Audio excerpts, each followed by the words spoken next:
ಚಿಂದಿ ಉಡಾಯಿಸೋ ಖಾರ ಬಣ್ಣ ರುಚಿಯನ್ನು ನೀಡುತ್ತದೆ. ಮೆಣಸಿನ ಪುಡಿ ಚಿಂದಿ ಉಡಾಯಿಸೋ ಖಾರ ಬಣ್ಣ ರುಚಿ. ರಾಜ್ಯದಲ್ಲಿ ಸುರಿತಾ ಇರುವಂತಹ ಮೇಘಮಳೆಗೆ ಡ್ಯಾಂಗಳಿಗೆ ನದಿಗಳಿಗೆ ಜೀವಕಳೆಯನ್ನು ತಂದಿದೆ. ಆದರೆ ಮತ್ತೊಂದು ಕಡೆ ಪ್ರವಾಹದ ಭೀತಿಯನ್ನ ಹೊತ್ತು ತಂದಿದೆ.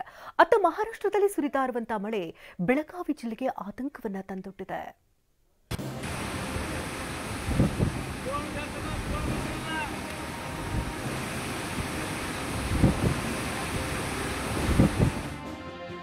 ಮಹಾರಾಷ್ಟ್ರದ ಮಹಾಮಳೆಗೆ ಬೆಳಗಾವಿ ತತ್ತರ. ಕೃಷ್ಣೆಗೆ ಹರಿದು ಬಂತು ಭಾರಿ ನೀರು, ಪ್ರವಾಹ ಭೀತಿ. ಮಹಾರಾಷ್ಟ್ರದ ಪಶ್ಚಿಮ ಘಟ್ಟ ಪ್ರದೇಶದಲ್ಲಿ ಮಳೆಯ ಆರ್ಭಟ ಜೋರಾಗಿದೆ. ಮಹಾರಾಷ್ಟ್ರದ ಕೊಯ್ನಾ ಡ್ಯಾಂನಿಂದ 53,000 ಕ್ಯೂಸೆಕ್, ರಾಧಾನಗರಿ ಡ್ಯಾಂನಿಂದ 11,000 ಕ್ಯೂಸೆಕ್ ನೀರು ಕೃಷ್ಣಾ ನದಿಗೆ ಬಿಡಲಾಗಿದೆ. ಚಿಕ್ಕೋಡಿ ಉಪವಿಭಾಗ ವ್ಯಾಪ್ತಿಯ 10ಕ್ಕೂ ಹೆಚ್ಚು ಸೇತುವೆಗಳು 5ನೇ ಬಾರಿ ಮುಳುಗಡೆಯಾಗಿವೆ. ಇನ್ನು 51 ಟಿಎಂಸಿ ಸಾಮರ್ಥ್ಯದ ಹಿಡಕಲ್ ಜಲಾಶಯದಿಂದ 47,800 ಕ್ಯೂಸೆಕ್ನಷ್ಟು ನೀರು ಹೊರಬಿಡಲಾಗುತ್ತಿದೆ. ಗೋಕಾಕ್, ಮೂಡಲಗಿ ತಾಲೂಕಿನ ಕೆಲ ಗ್ರಾಮಗಳಿಗೆ ನೀರು ನುಗ್ಗುವ ಭೀತಿ ಎದುರಾಗಿದೆ.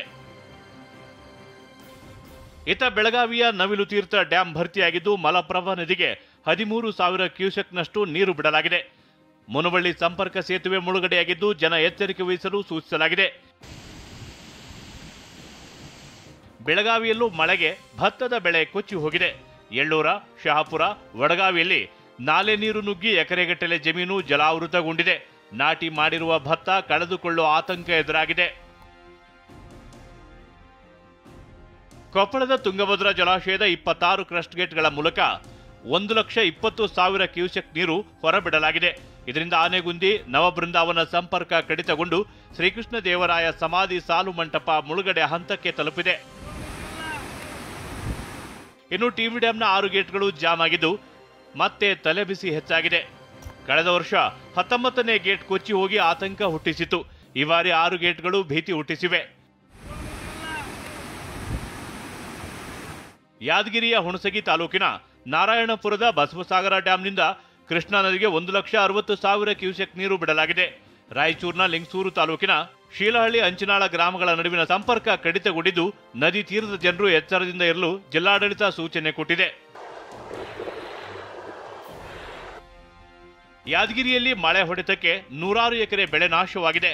ವಡಗೇರ ತಾಲೂಕಿನ ನಾಯ್ಕಲ್ ಗ್ರಾಮದಲ್ಲಿ ಹತ್ತಿ, ತೊಗರಿ, ಭತ್ತ ಹಾಗೂ ಹೆಸರು ಬೆಳೆ ನೀರಲ್ಲೇ ಕೊಳೆಯುತ್ತಿದೆ.